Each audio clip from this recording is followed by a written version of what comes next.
Welcome everyone. Let's get right into it. We're going to evaluate stock market technical analysis. We're going to look at the charts. Let's get right into it. What I want to cover is the tech sector. I think we're going to start right there. That's the most important, at least in the market that we're trading right now. And what I've been saying is I think that we are not going to fill this gap. That's my thesis. That's what I think is going to actually happen. We've got this gap in triple Qs right here. This is the gap that started the big sell-off, and if you zoom in here on the daily chart, you can see we're right there. We've almost filled it, but we haven't quite filled it. And my thesis is that we're not going to fill this gap. If I move it out, there's the gap. Everybody can see that gap. It's a clear, obvious gap, and everybody, you got to think of where the majority of people are at. The majority of people are bullish right now. The majority of people see the gap and they think it's going to get filled. So think like a institution thing. If you have to think like an institution thinks. I have not seen institutional participation since we've entered the gap. Here's the gap entry right here, and the volume has been very low since we entered the gap. To me, that tells me that the institutions have not been participating in this move higher into this gap. And you have to think like the institutions think. If the institutions are looking to make money, do they make money by jumping on to a lopsided trade where the majority of people are bullish? If they do that, they need more and more people to continue to buy the market and push it up in order to make any money for themselves. And if a lot of people are bullish, and mark my words, most people are bullish right now. This is how people trade. This is kind of the majority of people. When markets go up like this, they get bullish all in here. When markets come down like this, they get bearish down here. I trade the opposite way. When markets are running up, I look for signs, especially if I see bigger signs that we're in a larger bear market, I look for signs to move down. And when markets move down like this, I look for signs that are going to tell me that we're going to stop selling and move higher. That's why I was actually long right here on this day in the triple Qs, caught the gap up, caught some of the move up there, and now I've been short.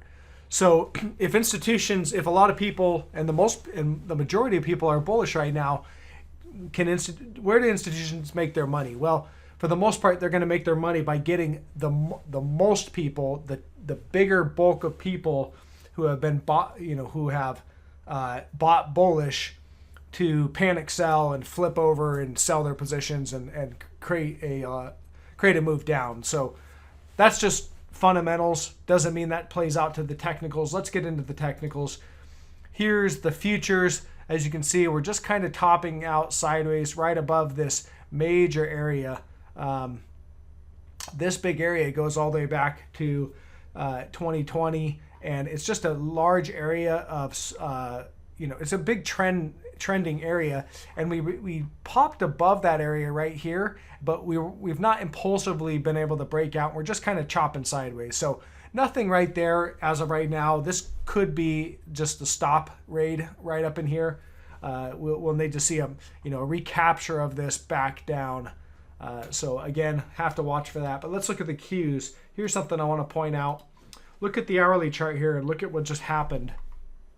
Now, this is just an hourly chart, but bigger picture, if I roll out, here's the lows that we reached in March, and here's the trend line that I have marked out. Now, you can draw the trend line. You could draw it maybe like that. You would get a reaction here, and a reaction here, and then you'd also get a gap and reaction there. So you could draw the trend line like that, or you could draw it like how I had it, which was about like that. I'm going to leave it right there. Either way, the point is that either one of those trend lines have been broken. They were broken. And right here, this is where you broke the trend line. If I zoom in, you can see we broke the trend line right in this area. And then all we've been doing is back testing, and we created a secondary trend line right here on the hourly chart. So here it is. We've just been walking up this trend line. You can see it on the Qs. And look what we just got, our first hourly close below that trend line. So we had no hourly closes above this trend line up until the last hour. So we closed below. Now we're just holding a little bit of support temporarily, but again, that's a bearish event. We just violated that trend line right here. And we've also broke this trend line here. So we have two bullish trend lines that have now been broken. And take that however you'd like. But to me, that tells me we're going lower. And if we do go lower, we'll have to see how much lower, but this might play out on the daily chart. We might not feel that gap. To me, here's what makes sense from a psychology perspective. I think we sell off a little more today. Maybe we come down to this 223.50, which is the gap entry. We stop there, and then tomorrow we gap down. At some point, I'm looking for some sort of a gap down to trap the bullish money. So we could easily gap down, maybe down to 214.50 or even somewhere around 212, and start to trap the money and look for the next leg down. That's what I'm looking for. That's what I think is going to happen. I'm looking for continued signs to prove that thesis. On the SPY, SPY's been a lot weaker than the Qs. SPY has not rallied like the Qs has rallied. So what am I looking for? Well, we've just been chopping sideways right here on the SPY. Just either building up energy to make another move higher, or this is a topping out and we're going to roll lower. For me, I'd watch the Qs for your signal. I think that's going to give you your signal. Where the Qs goes, the SPY is most likely going to go. And the reason why is, look at the XLF here. This is financials. It's weak. We're down 1.5% today. Here's the trend line that we had on the financials right here. Reaction low, reaction here. We broke, and then we just were doing back test. Here's a back test. You can see this is a back test because we gapped above it, and then it failed. So that confirms that trend line was valid. The next day we gapped above it, and it held above there. So at that moment in time, that was a recapture. That was bullish. But the following day, gapped down, and then it was pretty much sold off again, gapped down again and sold off. So that was a false breakout or a false recovery, and we have broken this trend line. We're just moving sideways to down, basically. You could say we're sideways because we still have, looks like we got some support somewhere. I don't know, maybe this, and this was broken. That's not my favorite trend line there, but I don't know. But the point is, the bigger picture looks like it's sideways to potentially down. So financials are down. Let's look at XLV. XLV had a good day yesterday, but all it did was run right up to resistance. Today we moved even beyond that resistance, but look what's happened. We've failed and come back down to resistance. So resistance is still holding. We're just at the top of the range right here, up at 101.19. Again, this is an hourly chart. I primarily use the hourly charts to give you guys the kind of intraday or active look and read on things, and then the daily and the weeklies will give you kind of the general macro thesis of where markets are heading. So XOV just right at resistance. In fact, this is an area where you could establish a short. It's actually an objective area to short. I bet this hourly candle that we're in right now probably fails and comes back down, and then we see some more selling. Whether that's today or tomorrow, I don't know. But again, this is an area where it would make sense to short. I already have a short position on this, so I'm good. Walmart, look at this. Gapped higher today, was ran higher, ran above the resistance right here, and then failed and sold off. So again, just chopping sideways below resistance. So what that tells me, and that's actually a triple top on this resistance right here. What that tells me is that resistance is holding. This thing is struggling to move higher. So that just tells me resistance is there and it's holding, and we should see lower prices. So I got 118.10 as my kind of first target on Walmart, but so far it looks good. Just takes time to play out. Apple. This thing has been just walking straight up this trend line here, and it has, it's just in a really tight range. It's not violated or broken yet, so still bullish, but we could gap down. Got the gap right here. We filled the gap. All-time high is not too far up there, so again, I don't see anything on this one that tells me anything, but just looking for those signs because we're starting to see the breakdown in the Q sector. Tesla, not going to cover that one. SOXX, bearish rising wedge, sell signal with the breakdown right here, and a back test. So we're just kind of walking up, starting to sell off a little bit. We could go higher and do a full back test or just fail here. Now, this right here is not really an objective area to short. You'd want to either short here when you broke down, or if we do a full back test, or you can, if we undercut the lows, we start to break down and you see us break down the lows right here, down around 220, 150, then that could be an area.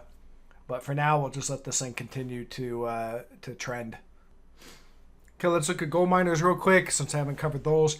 Gold miners are they're just moving sideways ultimately. So we've got, this is how the charts look across a lot of them. But we got uptrend lines here. We broke the trend line and we've just been moving sideways. So that, we'll see if it wants to break down or wants to just consolidate sideways.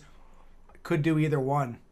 If it does hold and moves higher, that's pretty bullish. And if it breaks down, looking for pullbacks in a lot of these. So that's Barrick Gold there on the hourly chart. Same thing with Newmont. Trend line break, chopping sideways. Agnico Eagle, AEM, has not broke the trend line. You can see it's just walking this trend line still within trend. AU, looks like I lost my chart on this one. Somewhere right in there. Right about there. It's a little rough, but broke trend either way, sideways. Kirkland Lake, here's your trend. We broke the trend, back test. Here's your break. Here's a back test and a failure, rolling over. Silver. Silver looks, here's silver, your trend. We broke the trend and we are flagging out. So we'll have to see if that's a bull flag. Here's your flag. Something like that. You've got your flagpole. Here's a flag. Do we break to the upside? That's what it looks like it wants to do. So that looks bullish to me. Here's Pan American Silver Corporation. Uptrend, broke the trend, sideways. So again, these are how they all look. Sabina, silver and gold, uptrend, and has not broke the uptrend, so still within trend. So a lot of these they're either doing one of two things. They're either flagging out on a bullish pattern, making a bull flag, which is just a period of consolidation. It can either go sideways or slightly down before you make another break higher. And that's pretty much how all of these look. So this could be a bullish chart or could be bearish. Either way we broke. So we kind of need to see what happens before, I'm looking to take a position back in these things. I'm looking for a pullback like in Barrick, 2250, looking for something around there. And maybe that's the end of the flag. But again, these are just, for me, they're kind of in no man's land right now. Nothing to really do. They're just consolidating sideways. Okay, so just to wrap up the video, what I want to point out is, look, Qs, you have a trend line here. You can't deny that trend line. It's only on an hourly chart though, so could, doesn't necessarily have to be a big pullback, but you also have a trend line right here. Both trend lines have been now broken, although this one just briefly broken on the hourly. So maybe they recover it and it's a false breakdown. I usually like to see when I see a breakdown, I like to see confirming another candle behind that, confirming that breakdown. But again, you had the breakdown here, right there.